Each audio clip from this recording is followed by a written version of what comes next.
panas.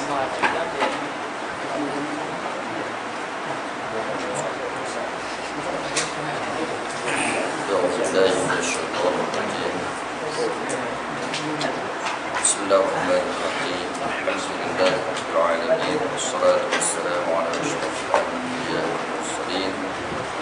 Sayyidina wa habibina wa syafi'ina sayyidina wa qaddisina wa lana Muhammad wa ala alihi wa ashabihi ajma'in. Wa ala mu'allif rahimahullah subhanahu wa ta'ala.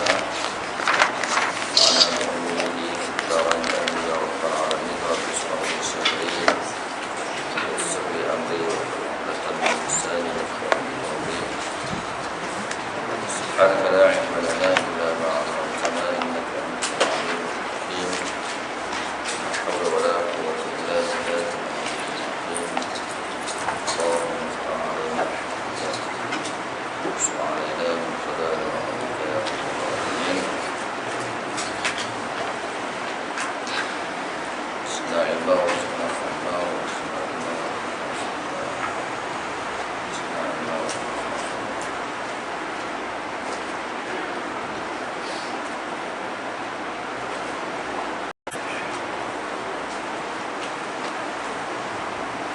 para mu'allif rahimahullah ta'ala.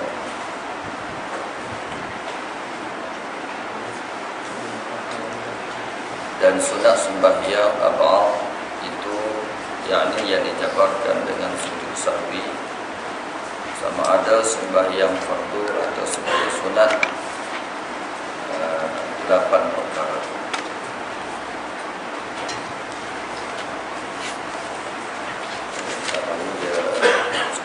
Amalan-amalan sunnah di dalam sembahyang. Amalan-amalan sunnah dalam sembahyang, pertama sunat ab'al. Sunat ab'al ialah sunat yang boleh ditampal dengan sujud sahwi,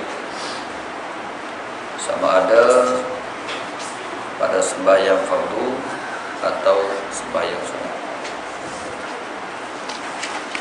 Jadi pada setiap ibadah yang diperintahkan kepada kita untuk melaksanakan sebagai suatu bentuk pengabdian diri kita kepada Allah Subhanahu wa taala, maka setiap ibadah itu dilengkapi dengan syarat, rukun dan juga sunat-sunat. Dua jenis ibadat sekalipun, maka unsur-unsur ini pastinya wujud pada setiap tuntutan ibadat, terutamanya berkaitan dengan ibadat sembahyang yang merupakan ibadat teras dalam agama kita. Sehingga kan dianggap oleh Nabi sallallahu alaihi wasallam, man aqamaha faqad aqamaddin. Pada siapa yang mendirikan sembahyang, maka sesungguhnya dia telah mendirikan agama. Sembahyang itu adalah imaduddin, tiang bagi agama. Dan orang yang mendirikan sembahyang bermakna mendirikan agama. Itu menunjukkan bahawa kedudukan sembahyang dalam agama adalah begitu penting. Maka sudah tentu perkara-perkara ataupun dari sudut pelaksanaannya itu mestilah melibatkan banyak tuntutan-tuntutan yang perlu kita buat untuk menyempurnakan ibadat sembahyang itu, bukan sekadar menyempurnakan syaratnya, buatkan rukun, tetapi di sana ada perkara-perkara yang dikatakan sunat-sunat. Dan sunat-sunat yang berkaitan dengan sembahyang ini terlalu banyak. Sebab itu kebanyakan kitab-kitab yang kita belajar, dia guna bahasa setengah daripadanya.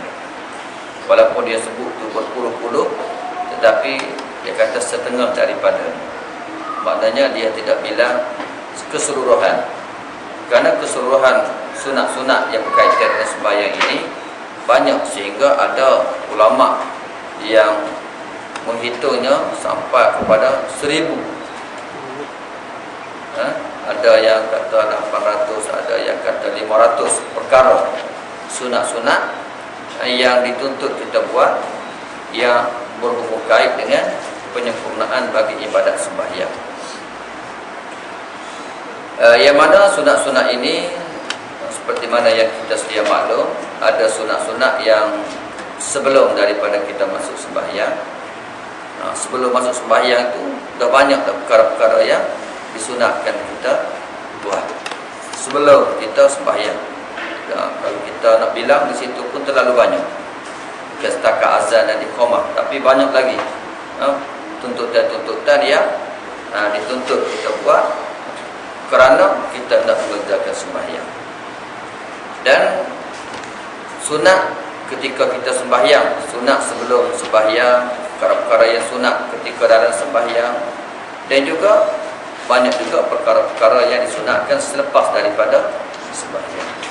Sebab itu para ulama ada menyebut, kalau kita nak membilang semua sekali, sama ada yang sebelum sembahyang, ketika sembahyang dan selepas sembahyang, sehingga ada yang membilang sampai kepada 1000 perkara yang disunatkan kita. Jadi angka tersebut menunjukkan sebenarnya memahamkan kepada kita satu saja, bahawa dan kita perlu akui sembahyang yang kita kerjakan ini masih perlu untuk disempurnakan lagi. Bermakna banyak lagi tentang tuntutan-tuntutan yang berkaitan untuk menyempurnakan sembahyang itu yang mungkin kita tak buat, dan tak buat tu mungkin kita tidak mengetahui. Terlalu banyak. Jadi oleh sebab itu kita sentiasa mempelajari tentang sembahyang ini. Walaupun kita sudah sembahyang lama dah, berpuluh-puluh tahun, tapi kita masih lagi perlu untuk mempelajarinya.